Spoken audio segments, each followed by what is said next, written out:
The autumn rain drummed against the tall windows of Kensington Palace as Catherine sat in the drawing room, her fingers nervously playing with her wedding ring. The children had been put to bed hours ago, but sleep felt impossible tonight. Something was terribly wrong, and she could feel it in every fiber of her being. William paced back and forth across the Persian rug, his phone pressed to his ear as he spoke in hushed, urgent tones to someone on the other end. Catherine caught fragments of the conversation that made her stomach churn with worry. "Are you absolutely certain about this?" William's voice was tight with controlled anger. "The photographs—" "Yes, I understand." "No. We cannot let this go public without understanding the full scope." Catherine rose from her chair and moved to the window, watching the security lights illuminate the carefully manicured gardens. In the distance, she could see the silhouettes of protection officers making their rounds. The palace, usually a sanctuary, felt more like a fortress tonight. The conversation that had started this evening's crisis began innocently enough. Catherine had been reviewing charitable foundation documents when Margaret, her longtime personal secretary, had knocked on the door with an expression of deep concern. "Your Royal Highness," Margaret had said, her voice barely above a whisper, "I've received some rather disturbing information from a contact at the Times. They claim to have evidence of, well, it concerns the Queen Consort." The words had hit Catherine like a physical blow. Camilla had always been a complicated figure in the royal family's dynamics, but Catherine had worked hard to maintain a respectful relationship with her stepmother-in-law. Whatever Margaret was about to reveal, Catherine sensed it would change everything. Margaret had handed her a manila envelope with trembling hands. Inside were photocopies of what appeared to be private correspondence, bank statements, and meeting schedules that painted a picture Catherine could barely comprehend. "The journalist claims these documents show that Her Majesty has been working with certain media outlets to undermine your public image," Margaret had explained. "There are records of payments, strategic leaks of private family information, and coordinated negative coverage timing." Catherine's hands had shaken as she examined the evidence. The dates aligned perfectly with some of the most challenging periods she and William had faced in recent years. The unflattering stories about her parenting choices, the criticism of her fashion expenses, the questioning of her commitment to royal duties. It all suddenly made sense if these documents were authentic. "But why?" Catherine had asked aloud, though she wasn't really expecting Margaret to have the answer. The revelation had prompted an immediate call to William, who had rushed home from his environmental summit in Scotland. Now, 3 hours later, they were both grappling with the implications of what appeared to be a systematic campaign designed to damage Catherine's reputation and, by extension, their branch of the royal family. William ended his phone call and turned to face his wife. The strain was evident in every line of his face, aging him beyond his years in the space of a single evening. "Charles is aware," he said simply. "The palace is in crisis mode." Catherine moved away from the window and took her husband's hands in hers. They were cold, despite the warmth of the room. "What did your father say?" she asked, though she dreaded the answer. William's jaw tightened. "He's conflicted. He loves Camilla, but the evidence is overwhelming. The private investigators he hired have confirmed that at least some of these documents are legitimate." The weight of the situation settled over Catherine like a heavy blanket. This wasn't just about hurt feelings or family politics. If the story broke publicly, it would rock the monarchy to its core. The very institution they had dedicated their lives to serving was being threatened from within. "The children," Catherine whispered suddenly. "If this becomes public, how do we protect them from the fallout?" William pulled her closer, wrapping his arms around her in a gesture that was both protective and seeking comfort. "We'll figure it out together. We always do." But even as he spoke the reassuring words, Catherine could hear the uncertainty in his voice. This was uncharted territory for both of them. They had faced public scrutiny before, weathered scandals involving other family members, and navigated the challenges of royal life with grace and determination. But this felt different. This was personal in a way that cut deeper than anything they had experienced before. The evidence suggested that Camilla had been orchestrating negative coverage of Catherine for years, feeding private information to tabloid journalists and coordinating timing to cause maximum damage during important family events. The birth announcements of their children, their wedding anniversary celebrations, even Catherine's charitable work had allegedly been undermined by carefully placed negative stories. "I keep thinking about all those times she seemed so supportive," Catherine said, her voice breaking slightly. "The private conversations where she offered advice about dealing with media pressure. Was it all an act?" William's grip tightened around her. "I don't know. I honestly don't know anymore." The couple spent the next hour going through the documents together, trying to piece together a timeline of events. The pattern was undeniable once they knew what to look for. Every major positive moment in Catherine's royal career had been followed within days by negative coverage that seemed to come from inside knowledge of palace operations.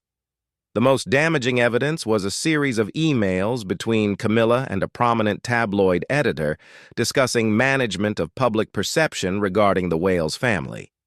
The language was careful, coded in a way that provided plausible deniability, but the intent was clear to anyone reading between the lines. "She's been playing a long game," William said, his voice filled with a mixture of admiration and disgust. "This goes back almost to the beginning of our marriage." Catherine felt sick. The years of self-doubt, the times she had questioned whether she was truly suited for royal life, the moments when she had wondered if the criticism was justified. It had all been manufactured. The woman she had tried so hard to accept and respect had been systematically working to undermine her. As the clock struck midnight, William's phone rang again. This time it was his private secretary, calling with updates from the emergency meetings that were taking place across London. Lawyers were being consulted, media strategies were being developed, and damage control plans were being put into motion. But for Catherine, sitting in the quiet of their private quarters, the immediate question was more personal and more painful. How do you forgive someone who has spent years trying to destroy your reputation and your family's happiness? The rain continued to fall against the windows, and Catherine realized that this night would mark a turning point not just for them, but for the entire royal family.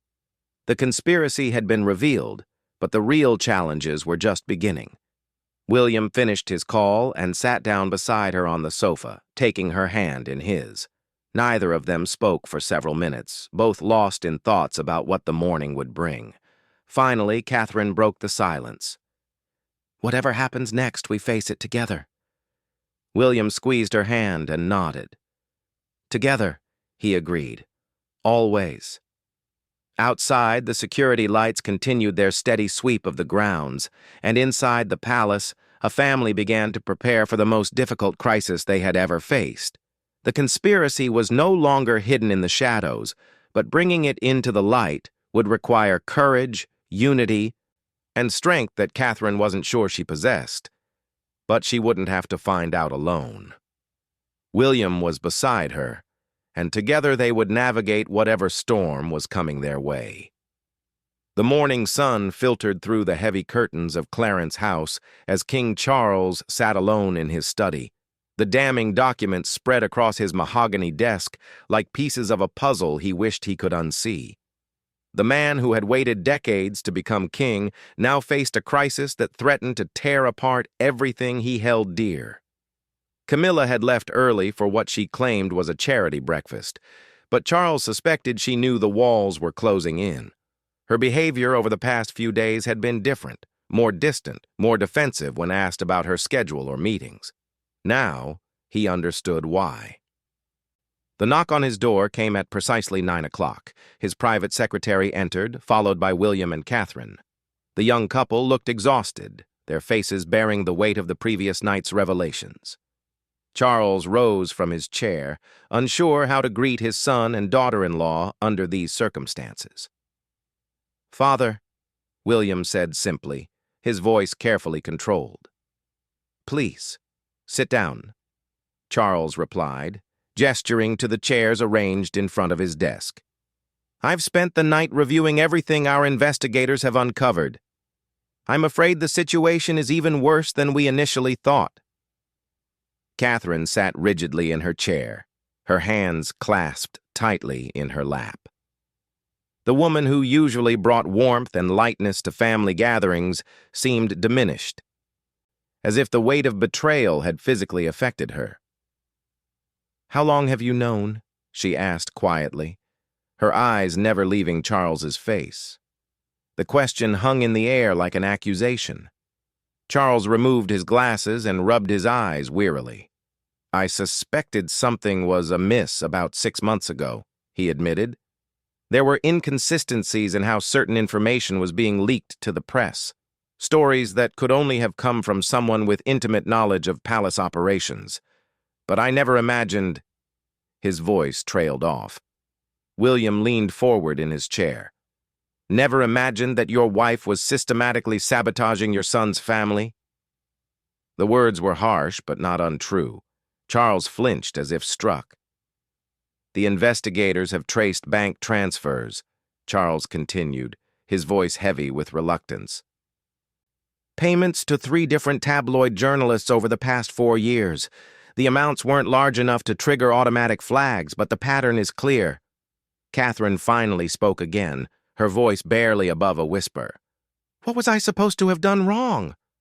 What did I do to deserve this?" The pain in her voice was unmistakable. This wasn't just about media manipulation or political maneuvering within the royal family. This was about years of psychological warfare waged against a woman who had entered the family with nothing but good intentions. Charles reached across the desk and pulled out a specific file. "The investigators believe it started shortly after George was born. There was concern in certain quarters about the popularity you two were gaining with the public. The younger generation representing the future of the monarchy while you and Camilla represented the past," William finished bluntly. The assessment was brutal, but accurate. Charles and Camilla's marriage had been controversial from the beginning, tainted by decades of adultery and public scandal. When William and Catherine had married and started their family, the contrast had been stark. Youth, glamour, and apparent authenticity versus age, controversy, and carefully managed public relations. "She saw Catherine as a threat," Charles said, stating what they all knew to be true. "Not just to her position, but to her legacy. If the public embraced the next generation too enthusiastically, it would inevitably lead to questions about whether it was time for another transition." The room fell silent as the implications settled over them. This wasn't just personal jealousy or family rivalry. This was about the future of the monarchy itself. Catherine stood suddenly and walked to the window, her back to the 2 men. "I've spent years thinking I wasn't good enough," she said, her voice stronger now, anger beginning to replace hurt. "Wondering if the criticism was justified, questioning every decision I made about the children, about my role, about how I presented myself to the public." William rose and went to stand behind his wife, his hands resting protectively on her shoulders. "The eating disorder charity events," Catherine continued, turning to face Charles. "The mental health initiatives, the children's photography projects. Every single one was followed by negative coverage questioning my motivations or competence. That wasn't coincidence, was it?" Charles shook his head sadly. "According to the evidence, no. The timing was deliberately coordinated to undermine your successes." The cruelty of it was overwhelming. Catherine's work with mental health charities had been deeply personal, born from her own struggles with anxiety and the pressures of royal life. To discover that these efforts had been systematically undermined by someone within the family felt like a violation of the deepest kind. "Where is she now?" William asked, his voice deadly calm. "We're not entirely sure," Charles admitted. "She left early this morning. Her security detail is still with her. but she's not responding to calls. The afternoon brought a series of emergency meetings as the palace's most senior advisors struggled to contain the situation. The evidence was too solid to dismiss, but the implications of making it public were staggering. A serving queen consort caught orchestrating a campaign against the heir to the throne would be unprecedented in modern royal history. Catherine found herself in the strange position of comforting Charles, who seemed to have aged a decade overnight. The man who had fought so hard for the right to marry Camilla was now confronting the possibility that his wife had betrayed not just his family, but the institution he had devoted his life to serving. "She must have known this would come to light eventually," Catherine said as they sat in the palace garden during a brief break from meetings. "Did she think she could manipulate media coverage forever?" Charles stared at the roses Camilla had planted when she first moved into Clarence's house. "I think she convinced herself that she was protecting the monarchy, that your popularity was somehow dangerous to the stability of the institution."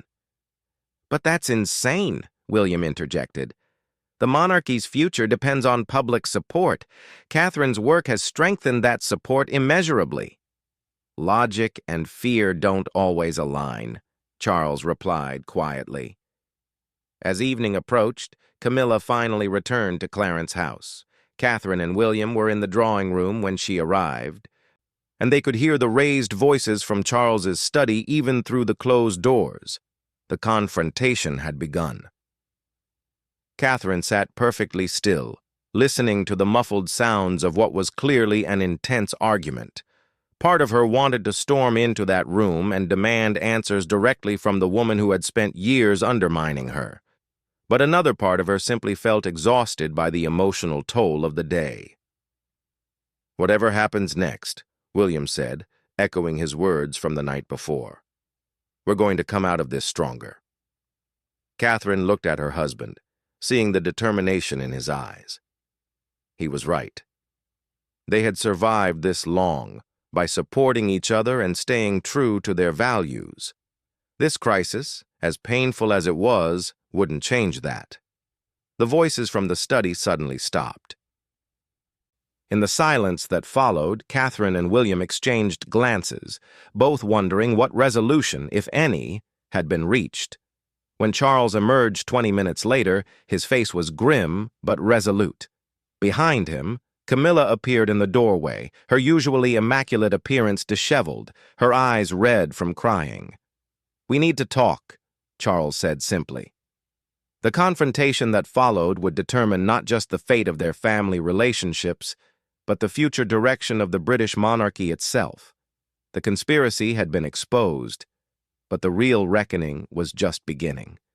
The tension in the drawing room was suffocating as Camilla entered, her usual confident demeanor completely shattered. Catherine had never seen her stepmother-in-law look so vulnerable, so completely defeated. For a moment, she almost felt sorry for the older woman until she remembered the years of calculated attacks that had brought them to this point. Camilla's eyes darted between William and Catherine before settling on the floor. "I suppose you know everything now," she said, her voice hoarse from the confrontation with Charles. William stood beside his wife, his protective instincts fully engaged. "We know enough," he replied coldly. "The question is why." Camilla moved to the chair farthest from the couple and sat heavily, suddenly looking every one of her 76 years. "You wouldn't understand. You've never had to fight for your place in this family." The words sparked immediate anger in Catherine. "Fight for my place? By destroying someone else's reputation? By undermining their work and questioning their fitness to serve? You don't know what it's like," Camilla shot back, some of her old fire returning.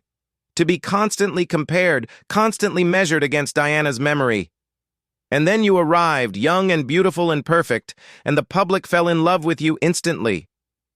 The mention of William's mother sent a chill through the room.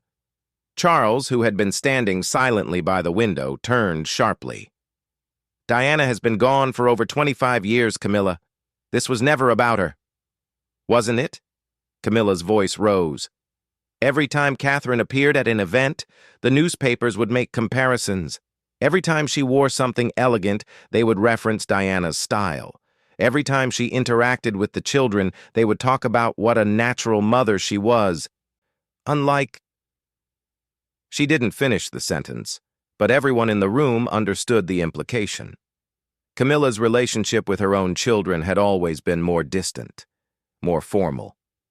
She had never been comfortable with the maternal aspects of royal duty, and Catherine's obvious ease with children had highlighted that perceived deficiency. Catherine felt the pieces of the puzzle clicking into place. This was about insecurity.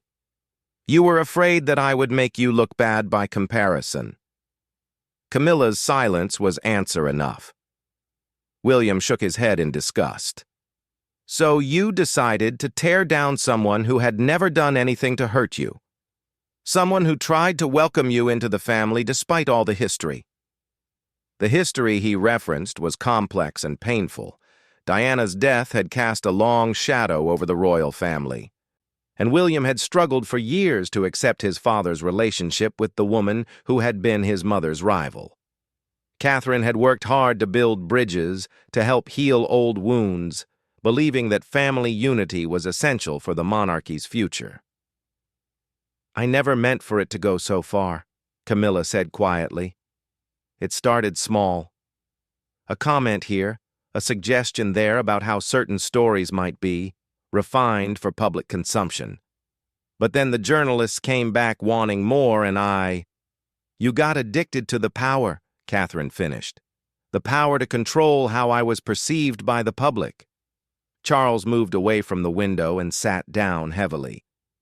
The damage assessment is still ongoing, but our communications team estimates that your actions have caused immeasurable harm to the monarchy's reputation. When this becomes public, and it will become public, the institution will face its most serious crisis since the abdication. The weight of that statement settled over everyone in the room.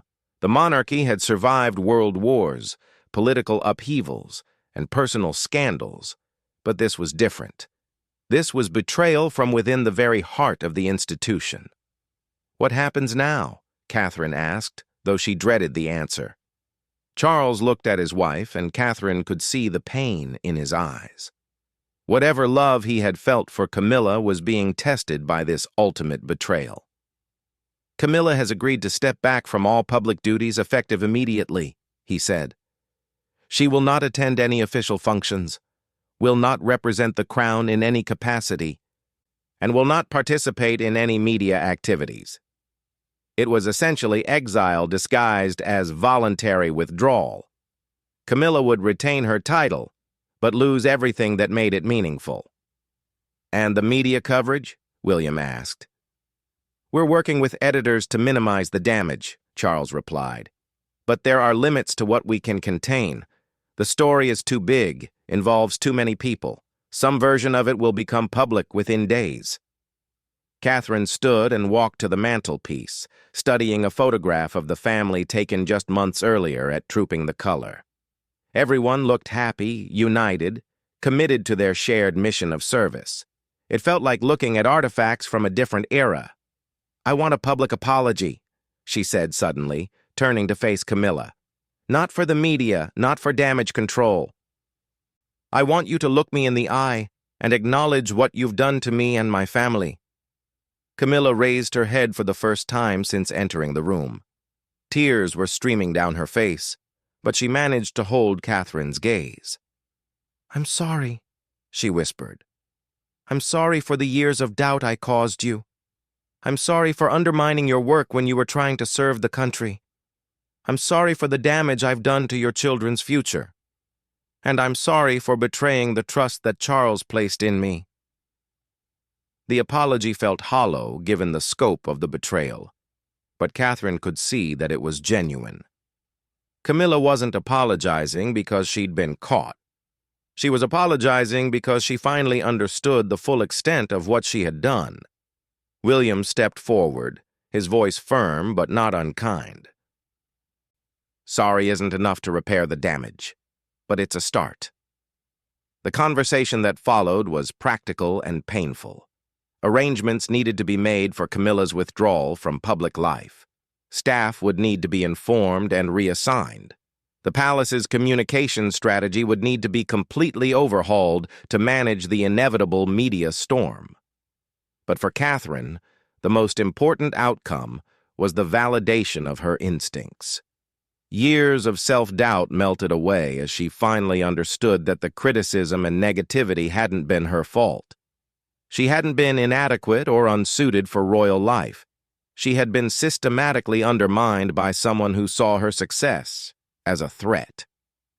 As the meeting concluded and Camilla left the room, Charles approached Catherine with obvious difficulty. "I hope you can forgive me," he said quietly. "I should have seen what was happening.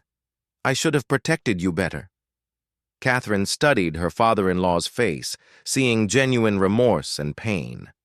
"You couldn't have known. She was careful to hide it from you, too." "That's no excuse. You're my daughter-in-law, and I failed to protect you from harm within our own family." William stepped beside his wife and father. "We move forward from here, together. The monarchy will survive this because we'll make sure it does."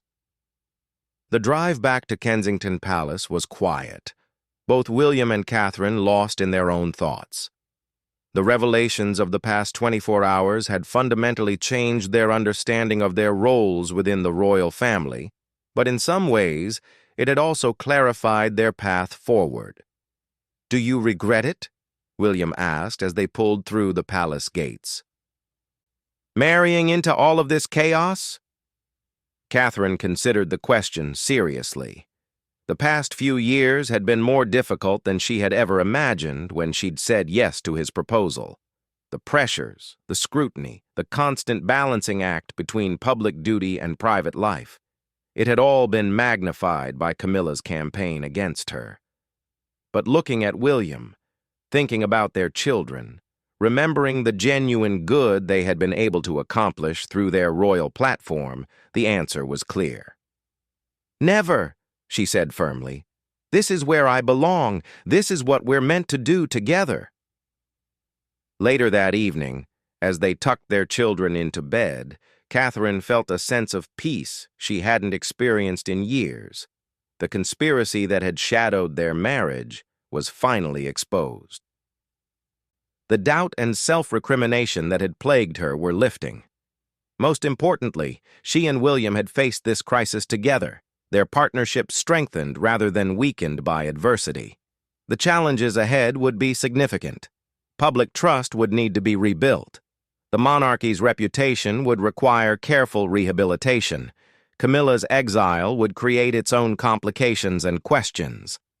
But as Catherine and William sat together in their private sitting room, hands intertwined, watching the lights of London twinkle in the distance, they knew they were ready for whatever came next.